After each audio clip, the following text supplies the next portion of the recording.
Fire everyone. It's the easiest thing a sports fan ever utters. Let's make the case for what the Pirates could do and why.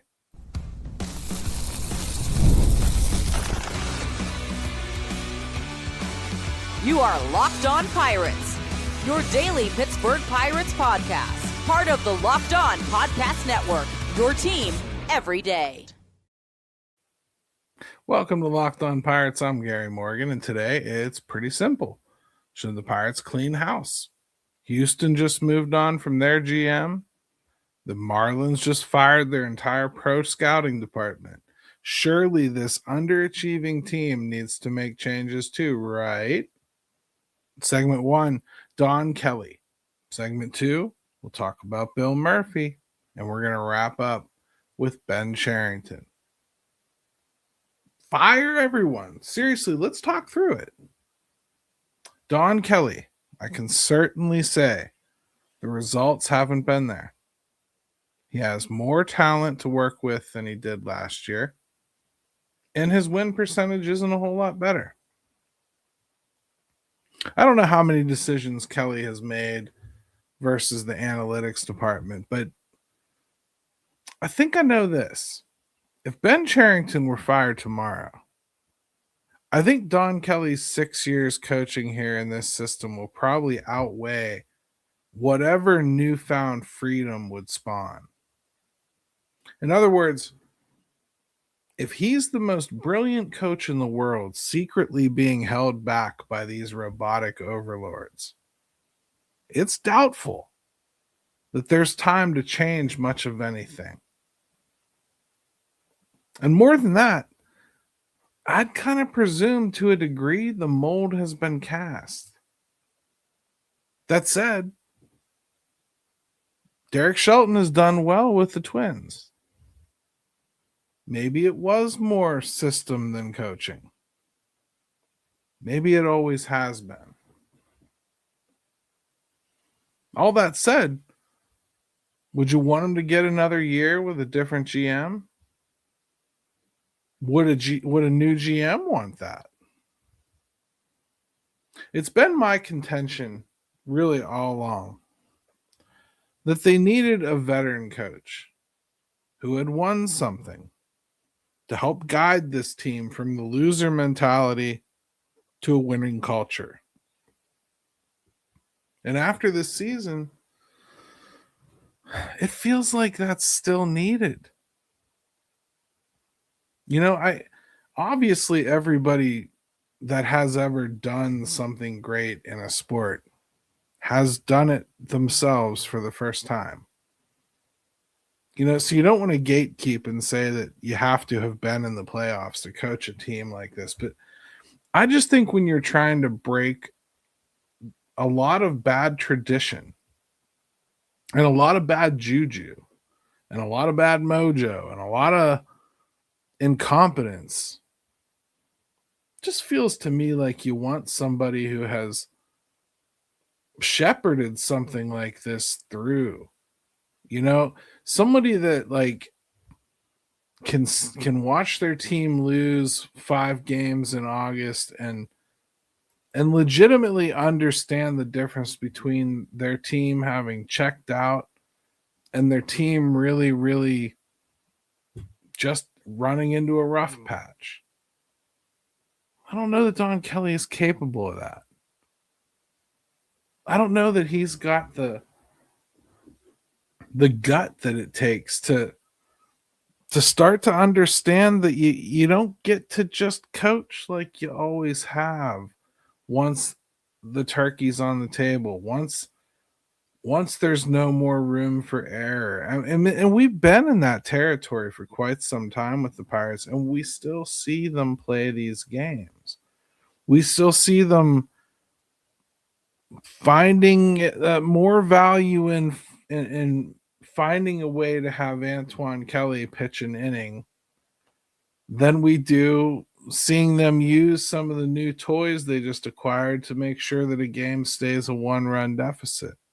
Whether it works or doesn't work, that's the kind of stuff I'm talking about. You know, making sure that you're getting starts for the Billy Cooks of the world. And I mean, I'm sorry, there's no lefty-righty split in the world that makes you consider it even a plausible decision to have Billy Cook start over O'Neil Cruz.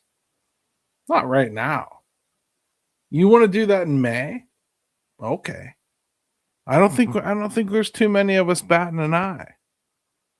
Unless you've lost the first 2 games of a series and you're trying to salvage one, and then you come at me with that lineup, I'm going to have some questions. Well, look at the season as one long series. You're to that point where you're trying to salvage a game, right? I mean, and I think that's kind of been what's frustrated me the most about Don Kelly is I just have never really felt the sense of urgency that I know you have to see. I know you have to feel it. I know you got to see it in the room. You've got to see everybody in the dugout on pins and needles. You know the difference. Now, it's been a long time since you've seen your team do it, but if you watch playoff baseball, you know the difference. You know what I'm talking about. You know exactly what I'm saying. And it's not guys waiting to make some cone motion or making sure that someone's there to hand off a welder's mask to whoever hits a home run. It's not that. It's just every pitch matters and you pay attention to every single one of them. Every base hit could be the beginning of that rally that makes a difference. That's not the way that I've seen this team play baseball this year, frankly. Not often enough. They have stretches in games where they go into, it's time to get serious now, and they take over, but you could just as easily wash that away with hitting is contagious. What does Don Kelly do to directly affect the outcome of these games in the positive? Really, when you have a struggling bullpen, it's really, really easy to blame every blown save on him, or boy, is he stupid for using it. You have to use the guys that you have at some point. So it's not as though I want to give the guy a pass, but I'm sorry, I'm just not going to pile blame on this bullpen. I think he was set up for failure with that bullpen. There wasn't going to be a lot of smart decisions there, but we've talked about a lot of things. Yesterday on the show, we talked about their refusal to use left-handed hitters against some of these lefties, even though they're far superior players. I was encouraged to see last night they went with O'Neil Cruz and Spencer Horwitz and Brandon Lau, and that's good because they can't afford to think that the Xerox copies of Xerox copies that they have on the bench are going to be able to hold it. But that's something that frustrates me about Don Kelly, the constant lineup shuffling. Sure, injuries have caused a lot of that. I think he was pretty consistent about the lineup before they started getting nicked up, but it's frustrating, and I think it's frustrating for players. I think probably a little too patient with some of the really, really poor lapses in the field, especially the judgment call stuff. You can't control maybe the talent level of everybody. Like, you can't make guys who aren't sure-handed get every single ground ball. That's a lot different than making sure that they throw to the right plate or the right base every time. That's a lot different than making sure they hustle every time. It's a lot different than making sure that they understand you don't need to try to force a throw when the double play isn't there. Just eat it. There should be some basic fundamental things that this team could be doing better to improve their defense. In other words, don't tempt fate. You're already struggling. These are things that I think a good manager might be able to milk a little bit more out of this current roster. And I think if they were at least rowing in the same direction all the time, you'd probably have a few more wins. But I don't think he's cost them a tremendous amount. Not really. I think having a bad bullpen has. When we come back, I want to get into Bill Murphy. We've talked enough about Bill Murphy, no doubt. I'm not sure I'm going to have a lot of revelations for you, but I do hope I have some new things to think about, at least. I was juggling a couple different apps the other day, and then I realized to myself, why don't I just use our friends at Clutch Parlays? Because that is their expertise. Instead of going to multiple different apps to check different injuries and betting lines, I can see it all in one with our friends at Clutch Parlays. And a little bit of bonus there is they give you data to back their bets. Maybe you want to do a double for a star player that night. They can give you the percentage of what they hit on for that exact bet. And that's why I love our friends at Clutch Parlays. But here's the offer for you. Find the best line and build smarter parlays. Track every bet and make more informed betting decisions, all with clutchparlays.com. Right now, Clutch Parlays is offering a great deal for Locked On listeners. Your first month free on a monthly plan. They want to make sure that you get a real chance to try it out and see what it can do for you. Go to clutchparlays.com today and use code Locked On to claim it. Clutchparlays.com. Bring together live odds, line shopping, predictions, bet tracking, analytics in one place so you can bet with more confidence. Hey, everybody. Welcome back to Locked On Pirates. Segment 2 is going to be all about Bill Murphy, but I think I owe you a conclusion to segment 1, because after thinking it all through, I kind of came to a couple different conclusions on Don Kelly.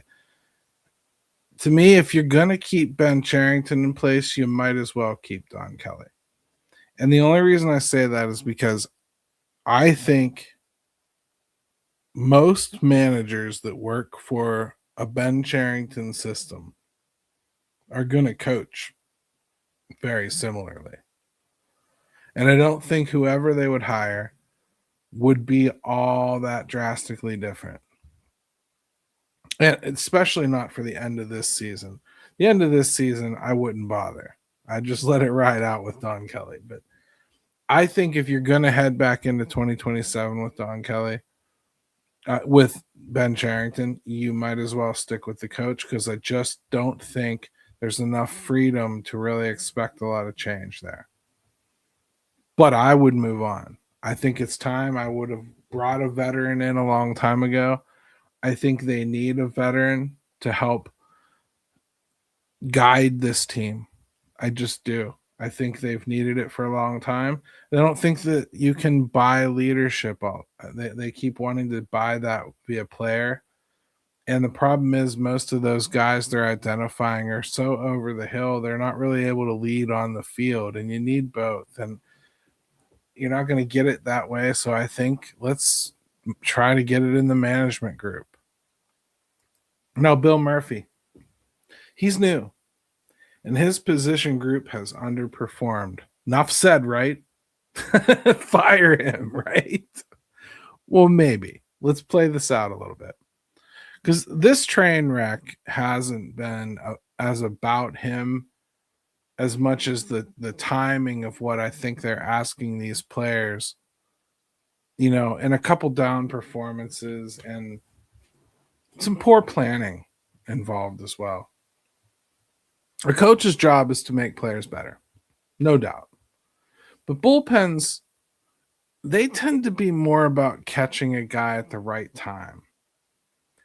Finding a tweak that works, a new pitch or angle, a slight shift in mechanics. And you got to have a player that's open to those things too. And like Dennis Santana is a guy that this offseason, of his own volition, thought to himself, hey, I'm going to be a closer this year.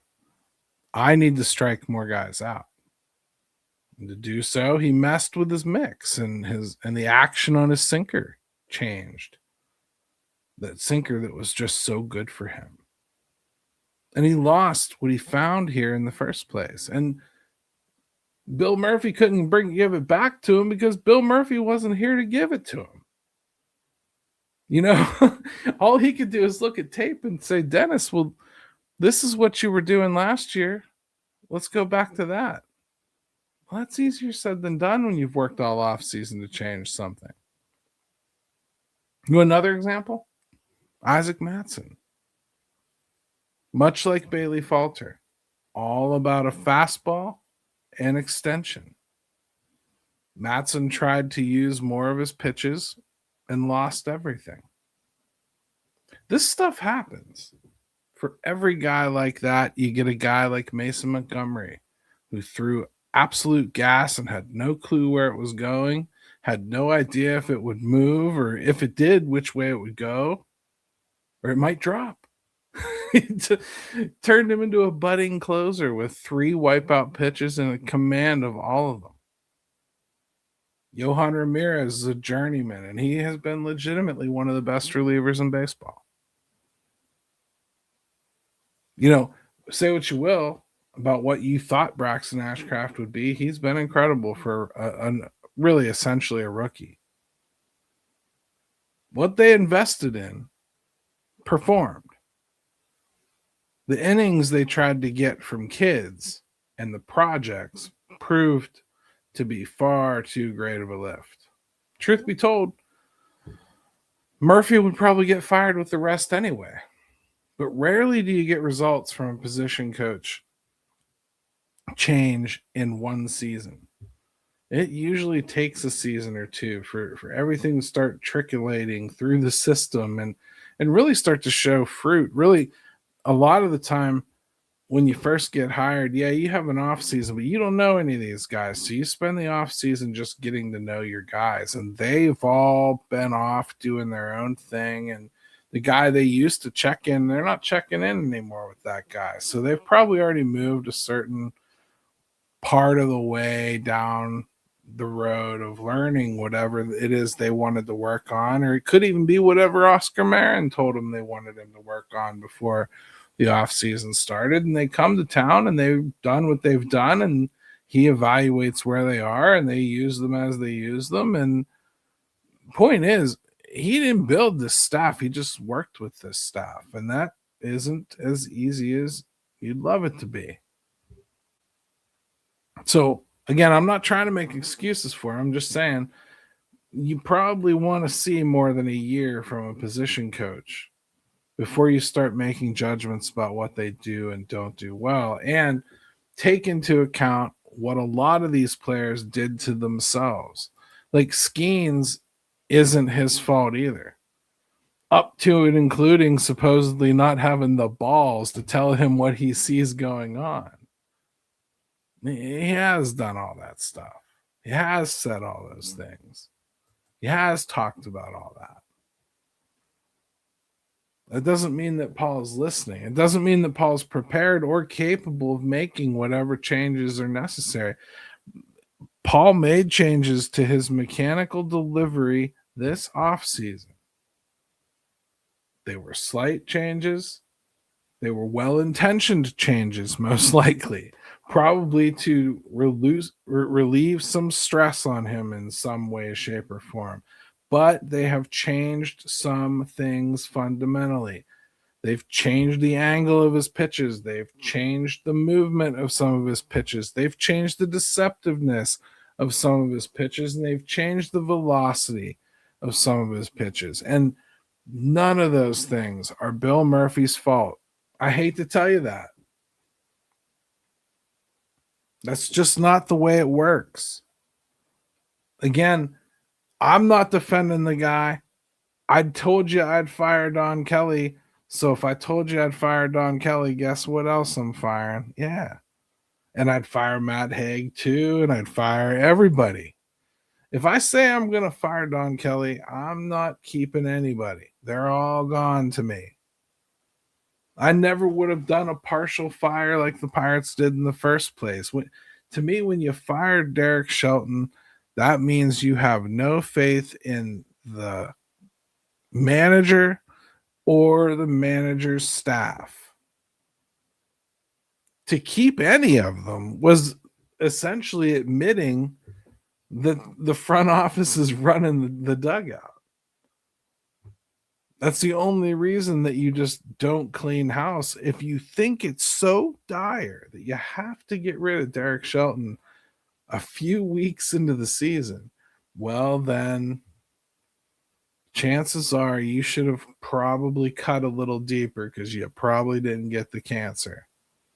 Just saying. Would I fire Bill Murphy? Not on his own, I wouldn't. If they keep Don Kelly, there's no reason to fire Bill Murphy. All you would do is set up another offseason to go exactly the same way, where all these guys are off on their own, learning their own things, not doing what the team thinks they need to be doing, not having somebody that's been working with them all year work with them through the offseason. That's not the way to handle it. And if you're going to move on from the coach, the head coach, the manager, okay, yeah, clean house, clean break, everybody goes. Those two are tied at the hip. All I'm trying to do is paint a picture to you. It is not as all on Bill Murphy as you may think.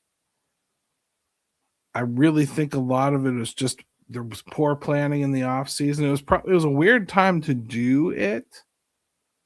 You know, you had gone through this many years of Oscar Marin, and you've got your pitching staff to a certain point, and yeah, you're onboarding all these kids, but that's kind of what he's been doing too. And it felt a little bit like, you know, I don't know, subbing in a different quarterback when you're on the 10-yard line. But whatever, it can work. I haven't been overly impressed with Bill Murphy. I haven't heard any players say they were overly impressed with Bill Murphy. I haven't heard anybody badmouth him either, but you wouldn't. Not now. Maybe in the offseason when somebody gets loose lips, but haven't heard anything. And as far as I understand, Don Kelly's very popular. I'm just saying at some point somebody's got to pay a price. And I don't think you would see Ben Charrington fire any of this coaching staff because there's no way he could possibly blame them for a lot of the problems that were there. Let's take another break and come back and talk about Ben Charrington because I don't think that's as cut and dried as we'd like it to be either. Yeah, you might believe like whether he deserves to be fired is, but whether he will or not, I don't know. I think we need to think about it.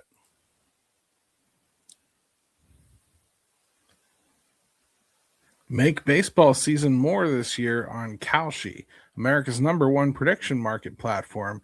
You can trade on every single game.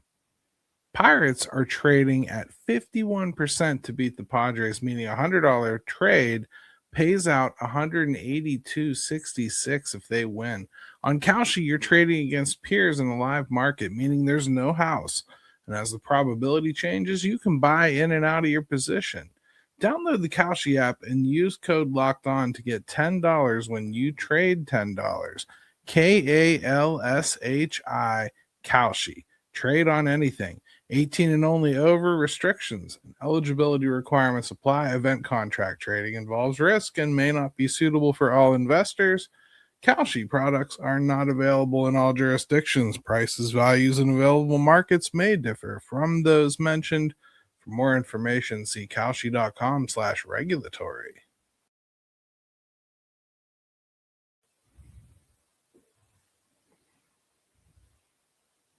Before we get into today's show, it's time for the Everyday Icon presented by Stance as the official sock partner of Major League Baseball. Stance knows greatness isn't built in a single moment. It's earned over time through consistency, preparation, and showing up every day. That's why each week we're recognizing one player whose performance embodies those qualities exactly. This week's Everyday Icon is O'Neil Cruz. If you've watched the Pirates lately, you know how massive his return from the IL has been. Cruz didn't just step back into the field. He stepped in and immediately went back to doing what he does best, launching absolute rockets and swinging a seriously hot power bat. That kind of impact takes relentless work behind the scenes, day in and day out. From the rehab room to the heart of the order, O'Neil Cruz is the definition of the everyday icon. The Everyday Icon is presented by Stance. Check out the Icon collection from Stance. Premium comfort, performance, and durability design for whatever your day brings. Use promo code Locked On at checkout for 20% off your purchase. Stance, the official sock partner of Major League Baseball. Learn more at stance.com.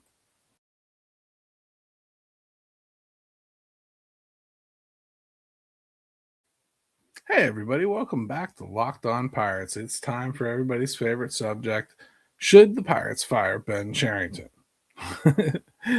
Easy answer. I'm sure everybody's going to be an insta yes, and I'm sure that I'm not going to land any different than you, but let's talk through it.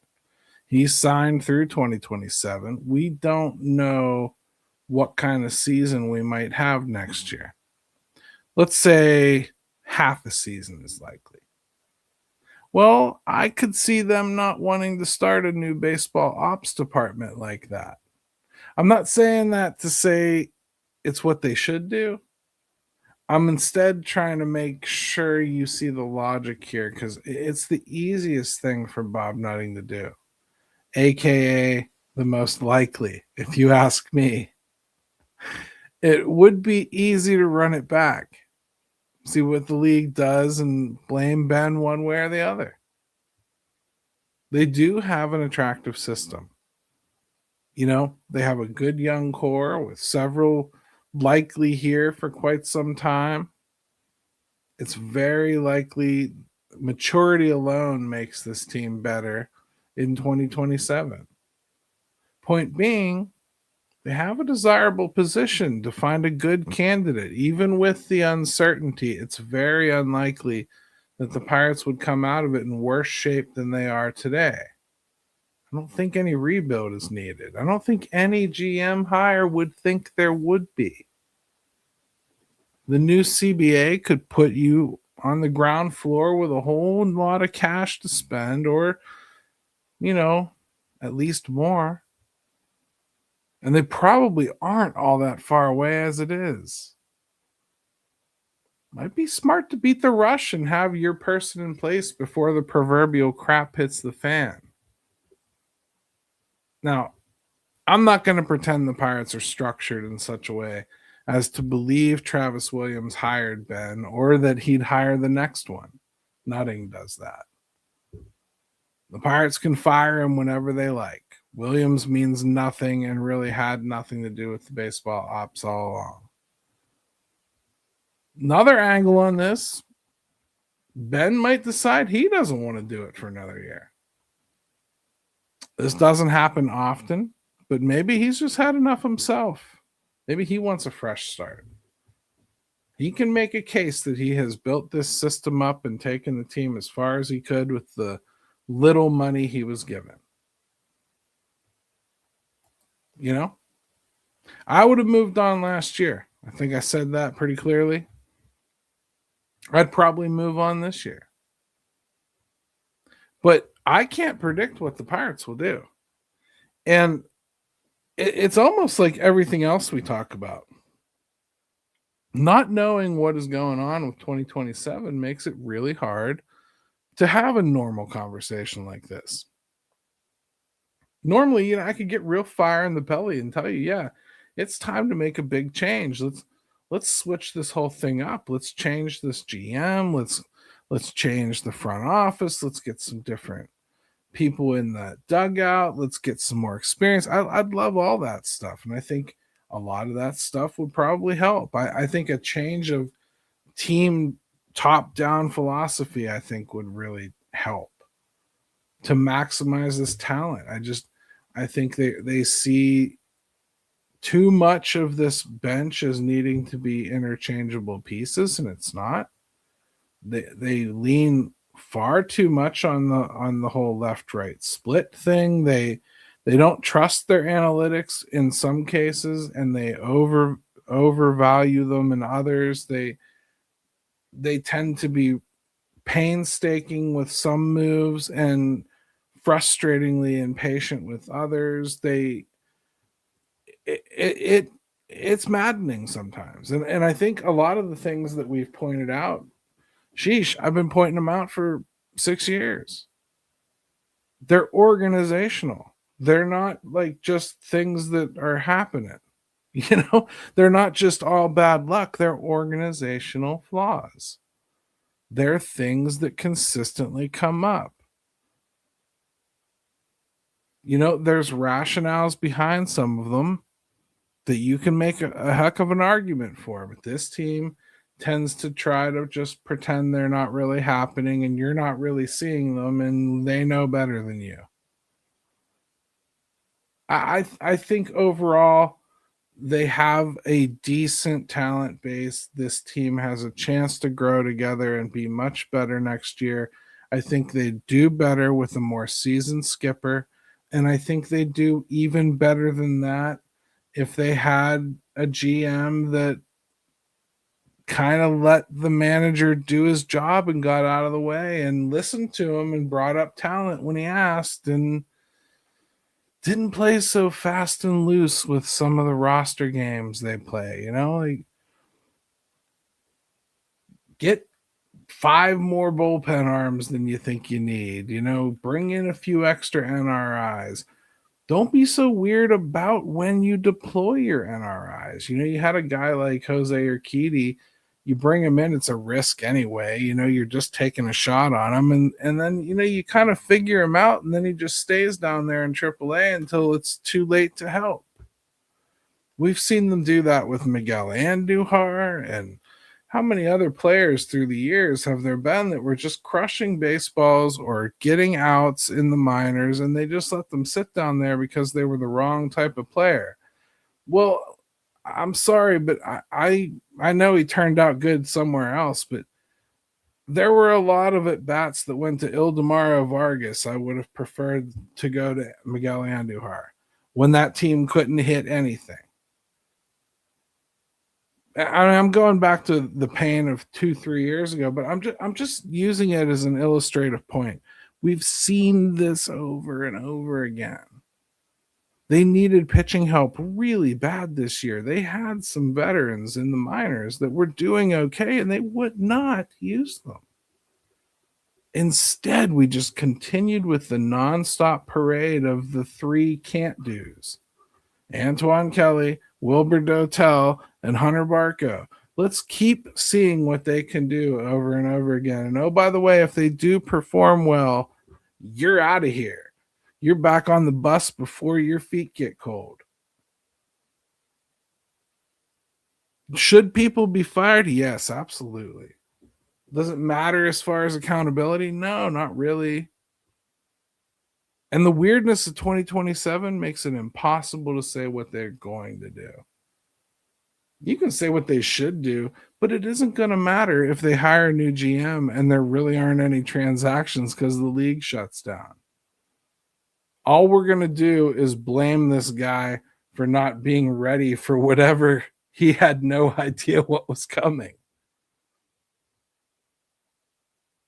We'll jump back on the train and get back into our positional reviews tomorrow. And we'll do some AMAs too, so get them in while you can. I love doing AMA shows, and I want to make it a heavy AMA show tomorrow. Remember, we're serious about Pirates baseball because somebody has to be. Let's go Bucks.